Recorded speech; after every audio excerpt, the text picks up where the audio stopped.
Welcome to Language and Culture with Dr. J. Today I'm happy to have you meet a young French master's student who is passionate about sports. Although she was born in Paris, Juliette grew up in Montpellier and Lyon. She is currently living again in Paris, where she is completing a master's degree in Information and Communication Sciences with a specialization in media, communication, and sports.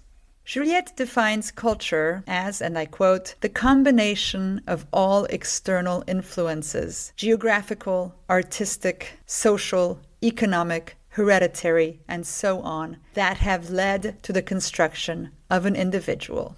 And a few quick bits of information about Juliette. She likes to read geopolitical literature. Her favorite book series is entitled On va déguster by François-Régis Gaudry. Her favorite museums are the Musée de l'Orangerie and the Musée du Louvre in Paris. And her favorite musical group is ABBA. Juliette likes to listen to France Inter, also my absolute favorite radio station. Juliette enjoys eating raclette and taking a walk along the Seine while listening to podcasts and enjoying the scenery and the well-known Haussmann architecture of the area. Juliette has agreed to write a series of articles for Cultureum. This is her brief introduction. She will read her article first in English and right after that in French. You can find her articles on cultureum.com and read along with her.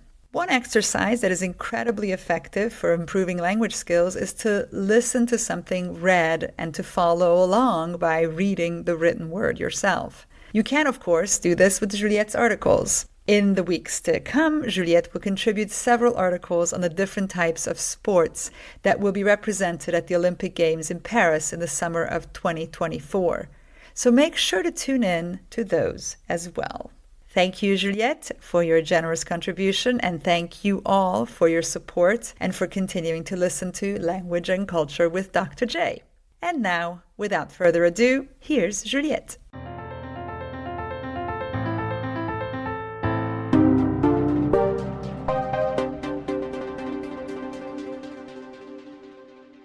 My name is Juliette Blanquart and I am a French student currently living in Paris. I am really happy to be contributing to the Culturium website alongside Dr. J by writing articles about sports. Dr. J was my professor during my second Erasmus year in Hamburg, which is how we originally met.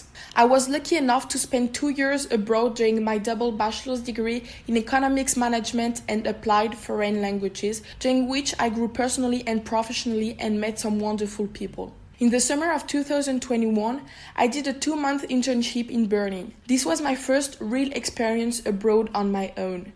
Then, in September 2021, I went to Friedrichshafen in the state of Baden-Württemberg in southern Germany to finish my bachelor's degree in economics and management. I got back to France in the summer of 2022 and packed my bags again in September 2022 to go to Hamburg to finish my bachelor's degree in applied foreign languages. By living abroad, I experienced life as a French woman in Germany. What could possibly be different between these two border countries, you may ask? Granted, not a great deal, but still there are few differences. First of all, the most obvious difference is the language. French is a Latin language closer to Spanish and Italian, whereas German is an Anglo-Saxon language rather similar to English. It took me some time to adapt, but people in Germany were extremely welcoming. They took the time to get to know me, spoke directly to me in English to facilitate the exchange at the beginning, and then gradually encouraged me to also speak German. The way languages are taught and practiced in the two countries is very different. I was able to attend classes in both English and German. The way the German university was organized really surprised me. First of all, there is less time spent in class and more emphasis on doing work on your own to prepare for the classes. Then, lessons are much more focused on the exchange between professors and students and also on the exchange among students themselves. You are expected to have worked ahead before class so that you can bring your thoughts, viewpoints, and arguments to whatever is being taught and discussed that week.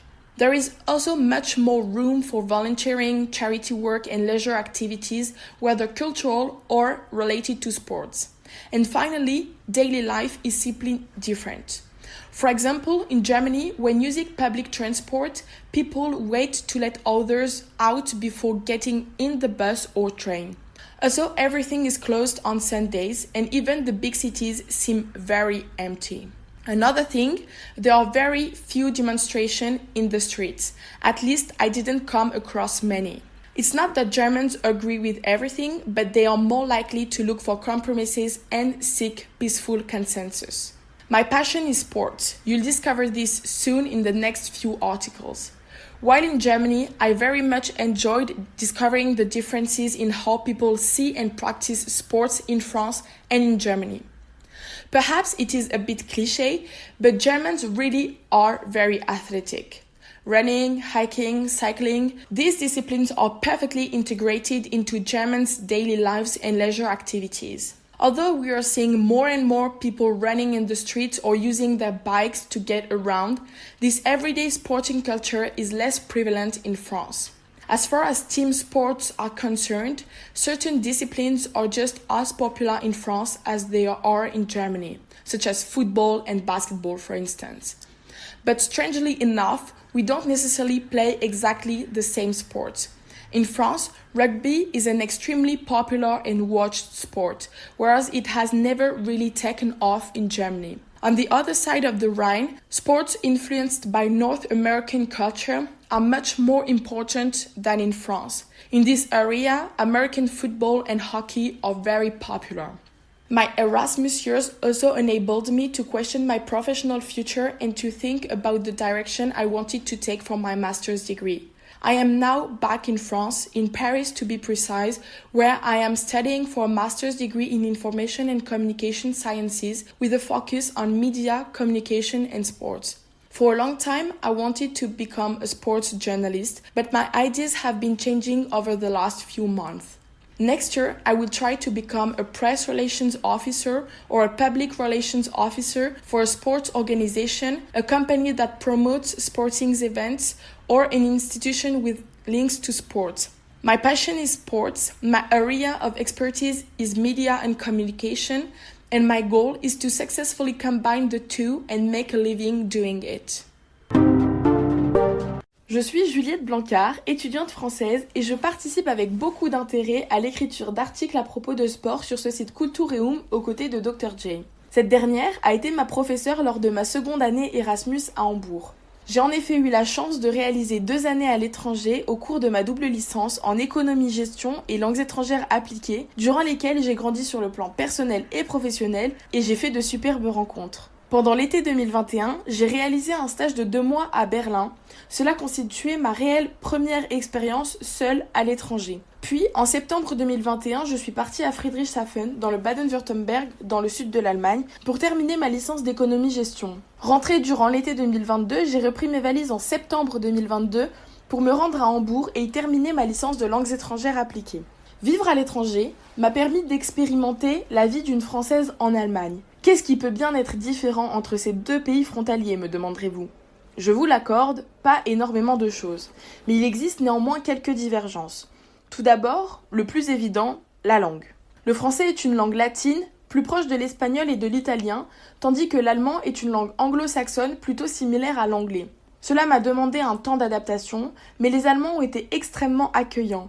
Et je crois que cela m'a aussi marqué. Ils ont réellement pris le temps de nous connaître, nous ont directement parlé anglais pour faciliter l'échange au début, puis nous ont progressivement invités à discuter en allemand. La pratique des langues est bien différente entre les 2 pays, et le niveau aussi. J'ai alors pu assister à des cours en anglais et en allemand. Le rythme universitaire m'a étonné aussi sur plusieurs points. Dans un premier temps, il y a moins d'heures de cours, mais plus de travail personnel pour préparer les cours. En effet, les cours étant beaucoup plus basés sur l'échange entre les professeurs et les élèves, mais aussi entre les élèves, il est nécessaire d'avoir travaillé en amont pour apporter une réflexion, un point de vue ou un argument au débat. Il y a aussi bien plus d'espace laissé à l'engagement associatif et aux loisirs, qu'ils soient culturels ou sportifs. Enfin, dans la vie quotidienne, certains comportements et quelques habitudes diffèrent aussi de la France. En Allemagne, les gens patientent dans les transports pour laisser les personnes sortir avant de rentrer. Outre-Rhin, tout est fermé le dimanche. De ce fait, même les grandes villes semblent très vides. Rarement j'ai croisé une manifestation dans les rues. Non pas que les Allemands soient en accord avec tout, mais ils recherchent plus facilement le consensus. Ma passion est le sport. Vous le découvrirez très rapidement dans les prochains articles. Alors, je me suis intéressée à la pratique sportive en Allemagne.